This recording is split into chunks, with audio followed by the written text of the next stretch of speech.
Os assuntos que marcam as discussões do dia a dia. Na Som Maior Antena 1, a opinião das 8. Oferecimento Santec Resíduos, Aterro Industrial e Sanitário. E RF Sul, seu concessionário Volkswagen Caminhões. A autogenia nada mais é do que a organização entre as coisas, as organizações internas, entre os tópicos da estrutura do pensamento de cada um. Geralmente, pessoas que trazem questões ligadas à autogenia são pessoas que, na vida, elas já alcançaram, muitas vezes, tudo aquilo que elas buscavam no sentido material, no sentido do bem-estar social, daquilo que a nossa sociedade pode oferecer. Então, não são problemas e questões referentes exatamente a uma falta, mas muito mais a uma organização. Vamos ver isso aí de perto, Jafa. Olhe, na juventude, por exemplo, algumas pessoas buscam sonhos, têm várias demandas, têm várias direções. E aí chega a velhice, algumas sentem um vazio muito grande, uma solidão muito grande, um desamparo. Ou seja, elas organizaram o tempo existencial de tal forma que preencheram a juventude, mas não preencheram a fase avançada da vida, cronologicamente. Muitas vezes isso nem depende da própria pessoa, às vezes depende da sociedade onde ela está inserida. Esse é um problema típico, ligado a tempo, referente à organização das coisas. Mas também a gente encontra isso nas atividades. Olha, muitas atividades, às vezes as pessoas, ou muitas pessoas, costumam fazer várias atividades ao mesmo tempo, sendo que umas conflitam com as outras. Um exemplo bem concreto disso a gente encontra, por exemplo, assim, nas mães, que quando tem crianças muito pequenas, elas têm que limpar a casa às vezes, atender ao telefone, recebem visitas, fazem pequenos trabalhos, tudo isso agita muito o cotidiano e além disso elas têm que estar tranquilas e serenas para poderem amamentar em algum tempo o nenê. Sabe? Então essa mistura de coisas às vezes é intempestiva e causa certos problemas, misturar agitação com quietude. Às vezes não dá certo em muitos contextos, a pessoa não consegue fazer as coisas direito. Às vezes a pessoa organizou tudo bem, a vida dela parece perfeitamente organizada, mas nada mais tem graça para ela. Tudo perdeu a graça. Que coisa, não? Às vezes algumas pessoas passam anos tentando organizar a própria vida, tentando colocar ordem às coisas, e quando finalmente conseguem, elas se sentem assim sem graça diante do mundo, diante delas mesmas. Isso tem alguns fatores que podem levar a isso, né? Primeiro, é que, embora organizada, a organização que a pessoa dá à vida dela, às vezes não tem nada a ver com ela, sabe? É como uma pessoa que vai, por exemplo, trabalhar em um quartel, em uma igreja, em uma escola, no qual a organização é a tônica, mas essa pessoa, esse tipo de organização não tem nada a ver com ela.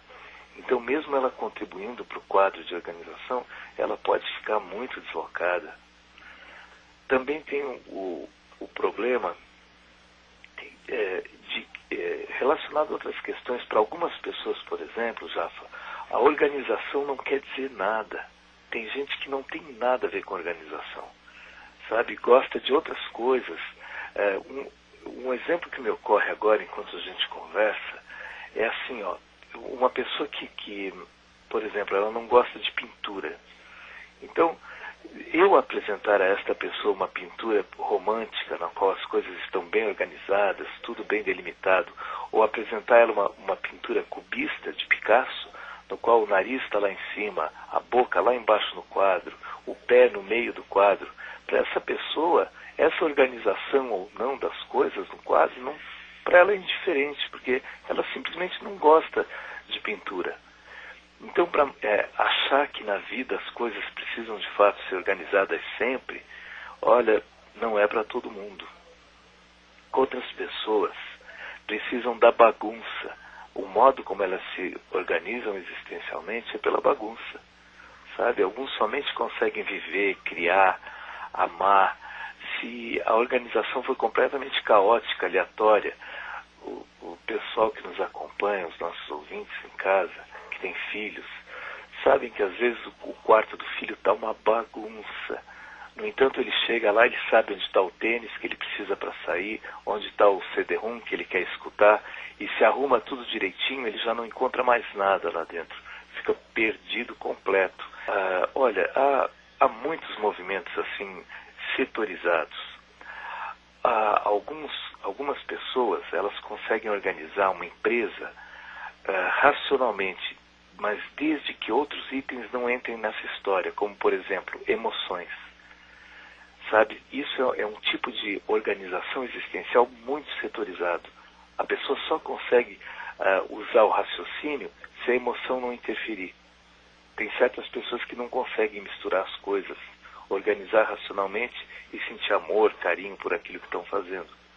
Outros, por exemplo, conseguem conhecer uma empresa muito bem, saber o que está havendo lá dentro, os problemas e tudo mais, mas não conseguem lidar concretamente com as questões que descobriram lá dentro. São pessoas que desvinculam o conhecimento que elas têm de algo de um fazer em torno disso. É bastante curioso a gente encontrar esse tipo de pessoa, mas isso existe. Sabe, o fato de uma pessoa conhecer o que está se passando não quer dizer que ela consiga interagir e mudar isso. Os exemplos são tantos que fica difícil catalogar, viu, Jafa? Olha, certas coisas não podem, eu acho, a minha opinião, certas coisas não podem e não devem ser organizadas. Se elas forem organizadas, certas coisas, nós corremos o risco de matar a poesia que há nelas, de matar a vida que transita nelas. Sabe, certas coisas precisam ser surrealistas como elas são. Certas experiências que a gente tem na vida, como sair com uma mochila pelo mundo. Me lembro que já fiz isso várias vezes, pegando trem, em lugares nos quais eu não conhecia o povo direito e tudo mais. E nem por isso, por estar assim, eu me senti mal. Claro que isso foi assim para mim, né? Para cada pessoa isso vai ser diferente. Para finalizar esse assunto que é muito amplo e a gente está esboçando aqui apenas uma introdução, eu acho que o usual é uma mescla de todos esses fatores aí que eu citei, sabe, que possibilitam variações às vezes curiosas. Às vezes a gente encontra uma pessoa muito desorganizada nas suas coisas porque ela tem o respaldo, por exemplo, de uma sociedade, de uma cultura, de uma família que organizou as coisas para ela de tal forma que ela pode se dar ao luxo de ser desorganizada. Outras vezes eu acho que certas bagunças podem ajudar a própria organização das coisas. Sabe, um exemplo que me vem agora é assim, os eventos festivos, né, que a gente tem, que são descontraídos e que servem como contrapartida, às vezes, para a rigidez dos nossos horários, dos nossos serviços e tudo mais. Enfim, essa questão toda é porque muitas pessoas chegam ao consultório se queixando do fato de que são bagunçadas, de que não põem ordem às coisas, e outras colocam ordem demais às coisas e organizam demais. Não há um modo certo ou errado aqui de ser. Há um modo de cada um e a gente tem que ver dentro do contexto da pessoa como isso funciona. Quero agradecer então, Jafa, e dar um abraço aos nossos ouvintes, a você, a toda a equipe da Antena 1. Quero agradecer muito, olha, o trabalho que vocês fizeram na divulgação da palestra. Foi maravilhoso, aquele auditório da Unesc, praticamente lotado, mais de 200 pessoas, eu acho, 250 pessoas acompanhando a palestra. Foi maravilhoso poder conversar com os nossos ouvintes de uma maneira tão carinhosa. Espero em breve que a gente possa repetir um evento tão bom como foi esse. Um abraço, Jafa, e até a próxima quinta-feira, quando conversaremos de Londres.